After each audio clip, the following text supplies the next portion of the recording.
नमः। श्रीमहागणाधिपतये नमः। हरिः ओम। गुरुब्रह्मा गुरुविष्णु गुरुर्देवो महेश्वरः गुरुसाक्षात् परब्रह्म तस्मै श्रीगुरवे नमः।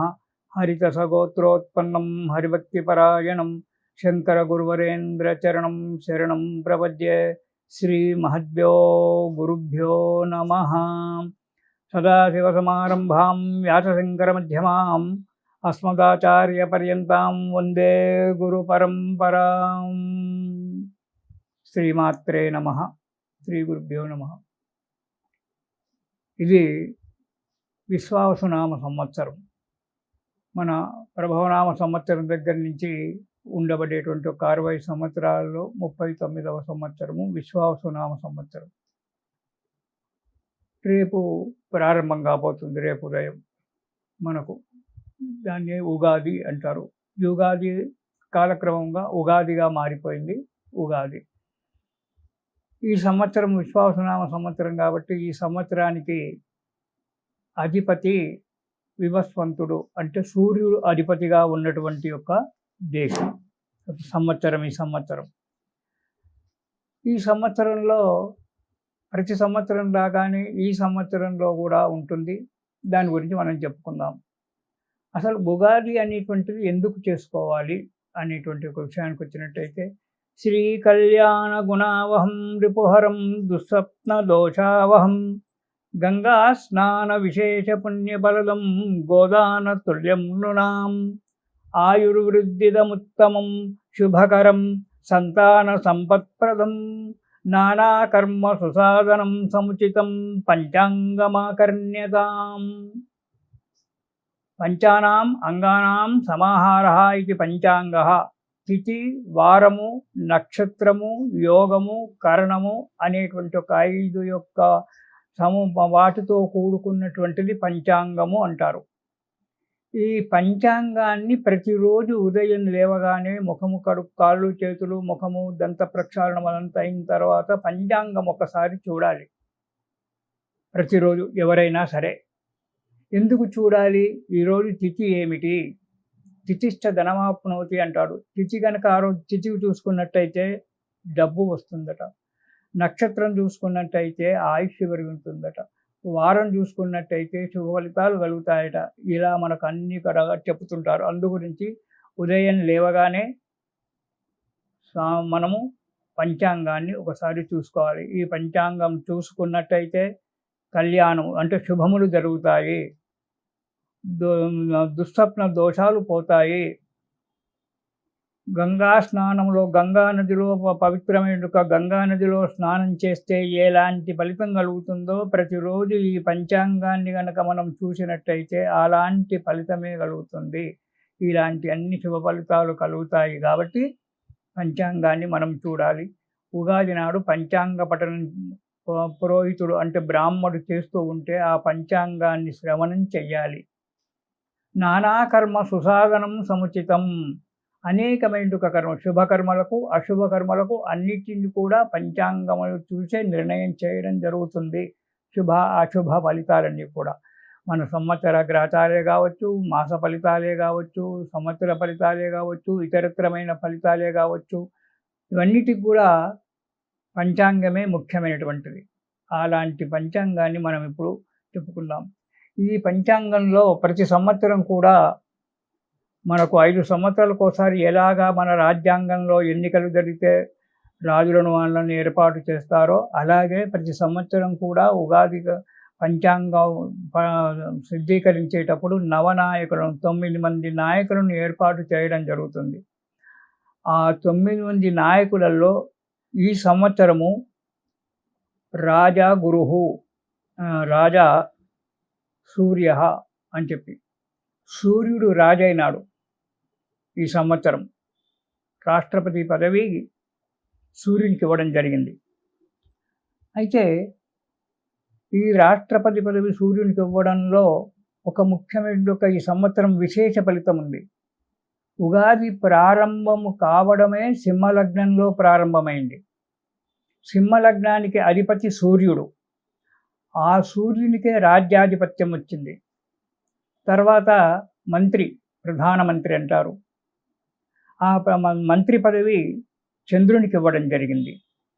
సేనాధిపతి పదవి కూడా సూర్యుని దగ్గరే ఉంది. పంటల మీద అధికారి సస్యాధిపతి అంటారు. సస్యాధిపతి గురువుకి ఇవ్వడం జరిగింది. ధాన్యం మీద అధిపతి కుజునికి ఇవ్వడం జరిగింది. కుజుడు అంటే భూమిపుత్రుడు. ఆ భూమిలోనే మనకు ధాన్యం వస్తుంది కాబట్టి కుజునికి ధాన్యాధిపతి యొక్క ఇది ఉంది. అర్ఘ్యాధిపతి అంటే మార్కెట్ మీద ఉండబడేటువంటి వాడు కూడా సూర్యుడే అధిపతి. మేఘాలను సృష్టించేవాడు కూడా సూర్యుడే. ఈ సంవత్సరం మేఘాధిపతి కూడా. రసాధిపతి శని అయినాడు, నీరసాధిపతి బుధుడైనాడు. ఈ విధంగా 9 మంది నాయకులకు 9 పదవులు ఇవ్వడం జరిగింది. ఈ 9 పదవులలో 9 మందిలో 6 మాత్రమే 6 శత్రువులు, అంటే దుష్టగ్రహాలు, క్రూరగ్రహాలు అంటారు. 3 మాత్రం మంచివారు ఈ 6లో.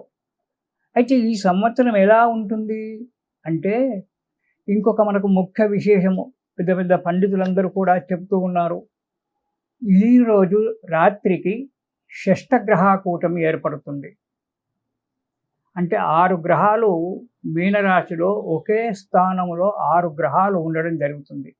ఈ 6 గ్రహాలు ఒకే స్థానంలో ఉండడం వల్ల అది వచ్చే సంవత్సర ప్రవేశానికి, అంటే సింహలగ్నానిలో ఉగాది ప్రారంభమవుతుంది కాబట్టి సింహలగ్నానికి అష్టమ స్థానంలో మీనరాశి ఉంటుంది. ఆ అష్టమ స్థానంలో షష్టగ్రహ కూటమి ఏర్పడడం వలన అనేకమైన ఇబ్బందులు రావడానికి ఆస్కారం ఉంది.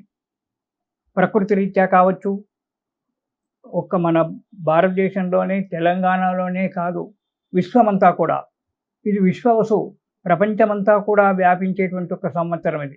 సూర్యుడు ప్రపంచమంతా కూడా కనబడతాడు కదా, వివస్వంతుడు.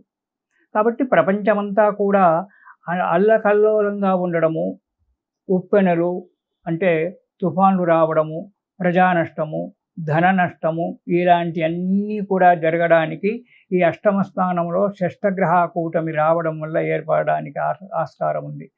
కొంతమందికి మంచిగా ఉండొచ్చు, కొందరికి చెడుపుగా ఉండొచ్చు. ఇవన్నీ కూడా జరగడానికి ఆస్కారం ఉంది ఈ సంవత్సరం. అంతేకాకుండా రాజు సూర్యుడైనాడు. సూర్యుడు ప్రతాపవంతుడు. 9 గ్రహాలకు రాజు సూర్యుడు. ప్రత్యక్షమైనటువంటి ఒక భగవంతుడు సూర్యుడు మనకు. ఏ గ్రహాలు కనబడవు మన కంటికి. అక్కడికి వెళ్తే కనబడతాయేమో కానీ ఇక్కడైతే మనకు కనబడేటువంటి గ్రహాలలో 2 సూర్యుడు, చంద్రుడు మాత్రమే మనకు ప్రతిరోజు చూస్తుంటాం. సూర్యుడు జగచ్చక్షువు కాబట్టి ప్రపంచమంతా కూడా సూర్యుడు ఉంటాడు కాబట్టి ఈ సూర్యునికి రాజ్యాధిపత్యం ఇవ్వడం వల్ల, ఆ సూర్యుని యొక్క అధికారం వల్ల రాజ్యంలో మంచిగా పరిపాలన జరుగుతూ ఉంది. అదే సూర్యునికి సేనాధిపత్యం ఇవ్వడం వల్ల, సేనాధిపత్యం కూడా అతని దగ్గరే పెట్టుకోవడం వల్ల, అంటే హోమ్ మినిస్టర్ పదవి. హోమ్ మినిస్టర్ సేనాధిపత్యం కూడా అతని దగ్గరే ఉండడం వల్ల యుద్ధ భయాలు, ప్రపంచంలో యుద్ధ భయాలు, పొరుగు దేశాలతో యుద్ధ భయాలు రావడము, రాజకీయంలో అల్లకల్లోలాలు జరగడము, మనశ్శాంతిగా ఉండకపోవడము, రాజు అయినటువంటి ఒక సూర్యుడు దాన్ని అదుపు చేయడానికి ప్రయత్నించడం జరుగుతుంది. తర్వాత యుద్ధ భయాలు, ప్రపంచంలో యుద్ధ భయాలు రావడము, దాన్ని మన ప్రభుత్వము అంటే దాన్ని ఈ రాజు అయినటువంటి ఒక సూర్యుడు ఆ ప్రభుత్వాన్ని చేసి యుద్ధ భయాలను మనకు లేకుండా చేయడం జరుగుతుంది. సేనాధిపతి కూడా సూర్యుడే కావడం వల్ల అల్లకల్లోలాలు, కొత్త వైరస్లు అంటే రోగాలు, అప్పుడెప్పుడో మనకు గత 5 సంవత్సరాల క్రితం కరోనా వచ్చింది. అలాంటి కొత్త రోగాలు రావడానికి కూడా ఆస్కారం ఉంది మనకి ఈ సంవత్సరం.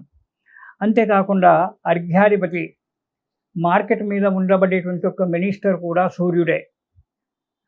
ఆ సూర్యుడే అర్ఘ్యాధిపతి కావడం వల్ల మార్కెట్లో ధరలు హెచ్చు తగ్గులు ఉండడం జరుగుతుంది. కొన్ని ధరలు ఎక్కువగా ఉండడము, కొన్ని ధరలు తక్కువగా ఉండడం జరుగుతూ ఉంటుంది. ఇక మేఘాధిపతి కూడా సూర్యుడే కావడం వల్ల ఆ సూర్యుని వేడిమి చేతనే సముద్రంలో నుంచి నీరంతా ఆవిరయ్యి తిరిగి మనకు వర్ష రూపకంగా వస్తుంటాయి. కాబట్టి మేఘాలు ఉధృతంగా వచ్చి క్వచిత్ వృష్టిః, ఒక దగ్గర వర్షాలు ఎక్కువగా పడడము, ఒక దగ్గర వర్షాలు పడకపోవడము అనేటువంటి ఒక విషయం జరగడానికి కూడా ఆస్కారం మనకుంది. తర్వాత మంత్రి చంద్రుడు. సూర్యుడు కోపిష్టివాడైనా, ప్రతాపవంతుడైనా చంద్రుడు చాలా మంచివాడు. చంద్రుడు చాలా మంచివాడు కాబట్టి ఆ చంద్రుని యొక్క సలహా తీసుకొని రాజుగారు పరిపాలన సాగిస్తూ ఉంటాడు. చంద్రుడు మంత్రి కావడం వల్ల మంత్రి యొక్క సలహాలతోటి రాజ్య పరిపాలన జరుగుతూ ఉంటుంది కాబట్టి యుద్ధ భయాలు వచ్చినా, కొత్త కొత్త వైరస్లు వచ్చినా, ప్రజలలో అల్లకల్లోలం ఏర్పడినా ఇవన్నీ కూడా ఆ చంద్రుని యొక్క మంత్రి యొక్క సలహాల వల్ల వాటిని చేయడం జరుగుతుంది. ఇది ఇతర దేశాలలో అంటే మన భారతదేశంలో ఉన్నప్పటికీ ఇతర దేశాలలో కూడా చాలా ఎక్కువగా ప్రాబల్యం ఉంటుంది ఈ యొక్క గ్రహాల యొక్క ప్రాబల్యం. రెండవది ఉత్తరప్రదేశ్, ఆంధ్రప్రదేశ్‌లో అనుకోని సంఘటనలు జరగడము. తెలుగు దేశాలలో ఉత్తరప్రదేశ్‌లో అనుకోని సంఘటనలు జరగడానికి కూడా ఆస్కారం ఉంది. ప్రజలలో దౌర్జన్యం పెరిగిపోవడము, సామూహిక హత్యలు, సామూహిక మానభంగాలు ఇలాంటివి జరగడానికి కూడా ఆస్కారం ఏర్పడుతూ ఉంటుంది. ఇక ధాన్యాధిపతి కుజుడు, సస్యాధిపతి గురువు. పంటల మీద ఉండబడేటువంటి ఒక అధికారి గురువు. ధాన్యాన్ని ఏ ధాన్యం వేస్తే మంచిగా పండుతుంది అని చెప్పేటువంటి వాడు కుజుడు. అయితే ఈ సంవత్సరము ఎరుపు భూములు, ఎర్ర భూములు, ఎరుపు ధాన్యము, పచ్చధాన్యము అంటే మెట్ట పంటలు బాగా పండేటువంటి ఒక పాలన మనకు కనబడుతూ ఉంటుంది. రసవస్తువులు, నూనెలు, ఇతర పెట్రోలు ఇవన్నీ కూడా కొన్ని ధరలు పెరగడము, కొన్ని ధరలు తగ్గడము ఇవన్నీ కూడా మంత్రి యొక్క ఆలోచన పరిపాలన వల్ల రాజుగారి యొక్క తీసుకోవడం జరుగుతూ ఉంటుంది. ఇక పశువుల మీద యమధర్మరాజు పశువులను మేపుకొని రావడము, యమధర్మరాజే వాటిని దొడ్డిలో పెట్టడము జరగడం వల్ల పశువులకు హాని. అంటే ఆరోగ్యాలు దెబ్బతినడము, పాడి తక్కువ కావడము, పాడి పరిశ్రమలో ఉండబడేటువంటి అంటే పాల ఉత్పత్తులు ఏవైతే ఉన్నాయో వాటికి ధరలు పెరగడము ఇవన్నీ కూడా జరగడానికి మనకు ఆస్కారం ఉంది. మధ్యమ వర్షాలు, మామూలుగా వర్షాలు, ఈ తుఫాన్ల వల్ల వర్షాలు రావడము, వాటి వల్ల జన నష్టము, ధన నష్టము కలగడం అనేటువంటిది ఉంటుంది. అయితే ఈ సంవత్సరం షష్టగ్రహ కూటమి, అందులో మన గ్రహణము వీటన్నిటిలో కూడుకొని సంవత్సర ప్రవేశము కావడం వల్ల కొన్ని ఈతి బాధలు అనేటువంటివి రావడం జరుగుతూ ఉంటుంది. కాబట్టి ప్రజలంతా కూడా ఈ సంవత్సరము ఆ భగవంతుణ్ణి ప్రార్థన చేస్తూ మన యొక్క జీవితాన్ని గడుపుకోవడం చాలా మంచిది.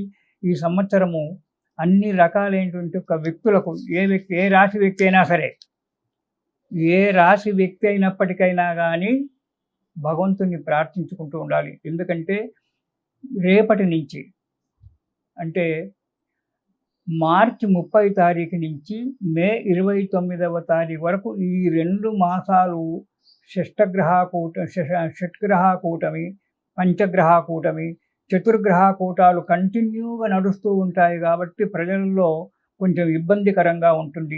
ఏ రాశి వారైనా సరే వారి జాతకరీత్యా కొంతవరకు మంచిగానే ఉండొచ్చు. కానీ తాత్కాలికంగా జరిగేటువంటి ఏవైతే ఫలితాలు ఉన్నాయో ఆ ఫలితాలు ఉండడం వల్ల ప్రతి వ్యక్తి కూడా, ఏ రాశి వ్యక్తి అయినా సరే ప్రతి వ్యక్తి కూడా రేపటి నుంచి ఉగాది నుంచి అంటే మార్చి 30వ తారీఖు నుంచి మే 29వ తారీఖు వరకు చాలా జాగ్రత్తగా ఉండి కాలాన్ని గడుపుకోవడం చాలా మంచిది.